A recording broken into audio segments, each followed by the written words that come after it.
So the front does have a very aggressive look.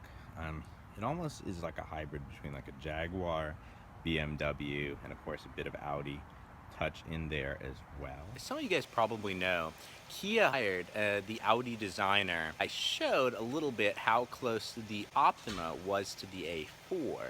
Now, The however, difference, at least in front, is a lot more noticeable than on the Optima versus the A4. Mostly just because of the grille design and things like that. But there's definitely an undeniable resemblance still there. But at least Kia's going in their own direction. Let's check out the back. Definitely in the back, you see more Acura, maybe a little bit of Jaguar in here. I don't see the Audi influence too much there. Definitely on the side panel here, you do, but on the lights back here, that's pretty original to Kia, and it doesn't really have that Audi influence. The exhausts, though, if you happen to catch that, are pretty much identical, so thought that was an interesting comparison. I love this blue color, and when a manufacturer is brave enough to send either a bright or a blue color, not black, not white, not a tan, a silver, or even like a tan, because it really does serve this car extremely well. I think black would as well, but this blue is just a little bit more interesting. These 19-inch rims down here are incredible. I'm going to drop a picture in now showing how these lights look when all lit up, which is really cool too. Touches, but you definitely wouldn't call this car boring in design in any way, and I think that's a huge way Kia is Kia is doing very well right now, even better than Hyundai in some degrees. They make similar but I think more visually stimulating looking cars. As for the name of this car, my neighbor always calling this car, when they saw it, the Kia Cadenza. And I had to explain to them there's no R in there, and although it is large and kind of looks like a Cadenza, which is kind of like a cabinet or an armoire, this is actually the Kia Cadenza. So there are a few quirks of this car that if it's something you're considering buying, might change your mind. So I'm going to go through those first, and then I'm going to go through the regular drive review on the car. For example, there's only one USB port down here. Even though the car has a lane departure warning system, in the cameras were needed, and electronic steering, which we'll talk about a little bit more in the drive review. Unlike the Hyundai Elantra and other cars Hyundai Kia makes in that class, it does not have the system where it'll help actually keep you in your lane, which was kind of surprising since it has radar guided cruise control and kind of blind spot monitoring that you would expect that could make it, a semi self-driving car. Other than the interior, which we'll go through in a bit, a couple of nice features this car has. You do get an around view camera. If you have the sunshades up, as soon as you flip the car into reverse, the sunshade goes. This car is very unique in that it's a $40,000 car, 44 max you can get it to. And it has a lot of features, like as you see a panoramic sunroof, and as you may have noticed, an Alcantara headliner. I can't think of too many $40,000 cars, and there are $70,000 cars that don't have that. So assuming this holds up, amazing feature, and it just seems more luxurious. Speaking about luxury, let's talk about that interior. One thing I do love about this car is it doesn't try to be like a sporting luxury sedan. It's just a big luxury sedan. It's not trying to be something it's clearly not, but it also makes it very hard to compare, but we'll talk about that more in the drive. Inside of this car is simply exquisite. Even the steering wheel, design, it looks very nice there. Kind of a dark gray wood up there, a little bit easier, to see right there. This clock, I love the idea of. Not too many cars. Mercedes still does that, pretty much on every model. The Mercedes clock, though, is not so obviously plastic, but that's one area, it probably wouldn't cost too much more if you're gonna go the clock route. The interior dash down here, very nice. How can I not talk about these seats? This one has almost that tuxedo look there with the quilted leather on the outside.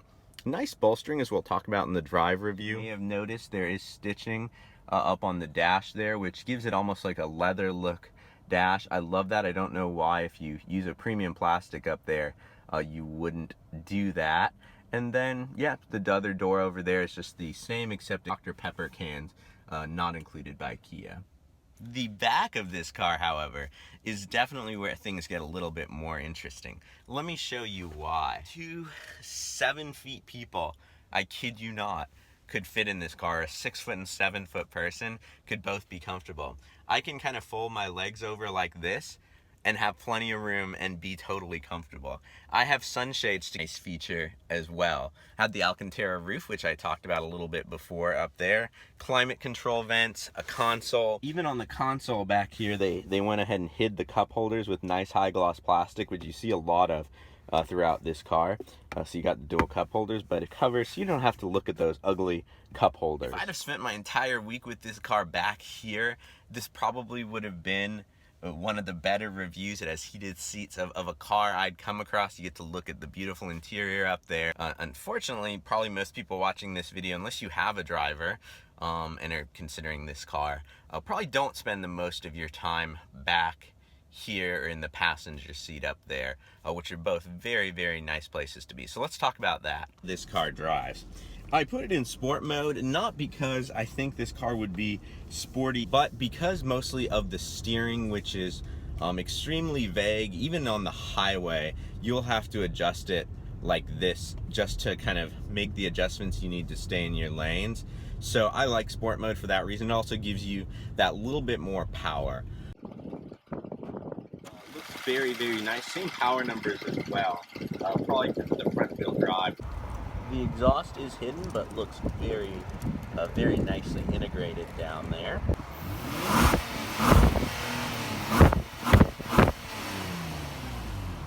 Drive mode on this car that's automatic down there called Smart. And it might not be what you think in that it's trying to make you feel smart. On the drive mode display, they don't even say sporty or anything like that. They use the word aggressive down there. As you can see, I'm driving very economically. Getting it to aggressive is kind of difficult. Let me floor it here to see. Pretty much the aggressive doesn't actually have to do with how you're steering the car, unfortunately, as it does in some cars, so it knows if you're on a curvy road. It's all about how you're accelerating with the car. See, really got into aggressive there. Big corner. Didn't even register that as aggressive, it just registered that as the middle. Power is one area where this car is a bit lacking. It's not slow Optima, and that's a great engine. I will link to that review at the end.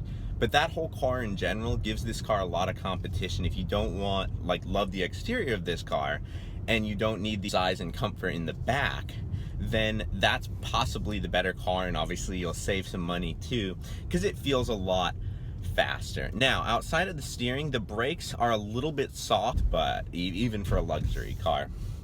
The suspension tuning is interesting. It's definitely softer than the Optima, but it doesn't necessarily ride nicer.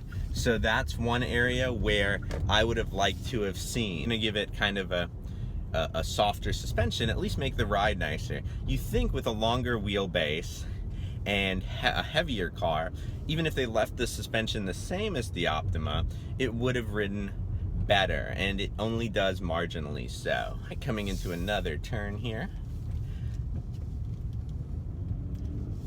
Yeah, I just don't want to hustle this car through a turn, though it has really good tires on it, and the suspension will grip and will grab, which was actually kind of surprising. It's actually, they do have decent enough bolstering that you saw it kind of catch me after I went over here. The bolstering is very wide, however. Great car to be a passenger in and to sit in the back seat in.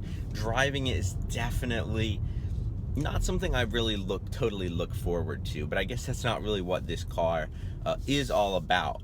Now let's talk competitors. When you compare it to like the Avalon, which was not just like, oh, I'm not really enjoying driving this, but was somewhat of a challenge to drive through any turns or with any sort of speed, this is definitely in a league different than that. I put pictures of the A6 up just because it's similar in size, but that car has a very different mission in that it's kind of like a more sporting large sedan. Even the Hyundai Kia products like the Genesis, for example, that are also large, you can't really compare it to, because the Genesis is rear wheel drive to have, and to some degree does, sporting intentions as well as being a high-end luxury car.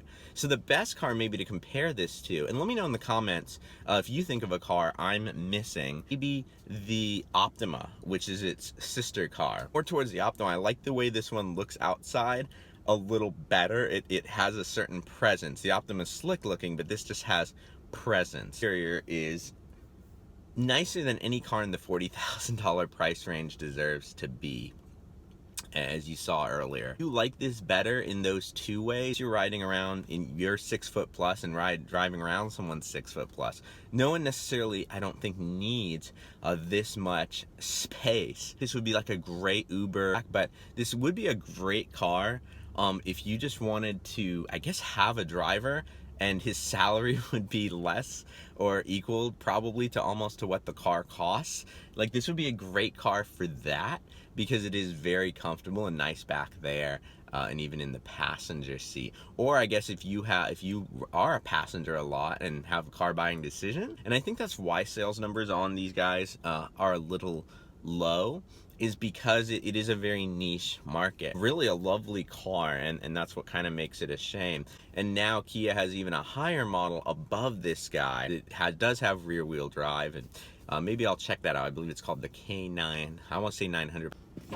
So I got to spend some time with this car, kind of on a long trip, and you may have seen some of the dirt and stuff on it and on the highway. Based on this interior, I expected it to be almost like a reasonably priced high-end Mercedes. Interestingly enough, though, it didn't really feel quite isolated enough to have that, you know, super high-end luxury where, you know, it's like, no, this car is not even going to be sporty feel. So that's kind of one area it was a miss. It is quiet.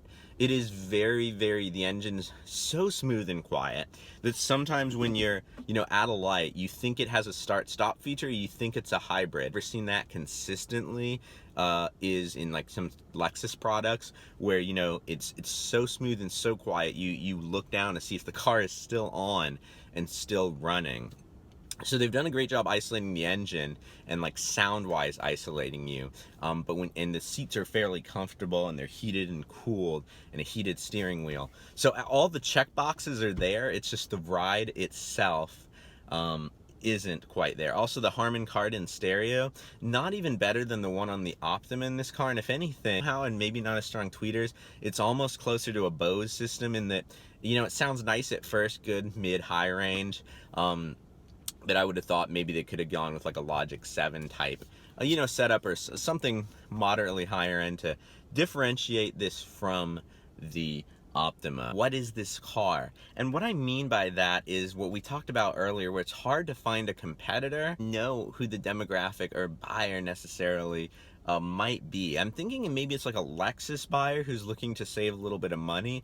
And in that case, I think mission accomplished, especially if you didn't have these large wheels and tires on the car. I think it would ride a little bit smoother, and it has the quietness and the you know, vehicle harshness standards and the smooth power delivery of a Lexus type product. So I guess that's kind of what they were going for when they like benchmarked this car against others. But even Lexus now is trying to make, you're starting to see sport, or sporty rather, I guess you'd say, sedans, and kind of get, at least with the looks department and not so boring vanilla kind of cars, back into their range. So, but if you do compare it to Lexus, it compares very well. Again, let me know in the comments any car, if you've kind of figured out what this car does really compete against. So it is a unique car. Until next time, my speedy racers, drive on.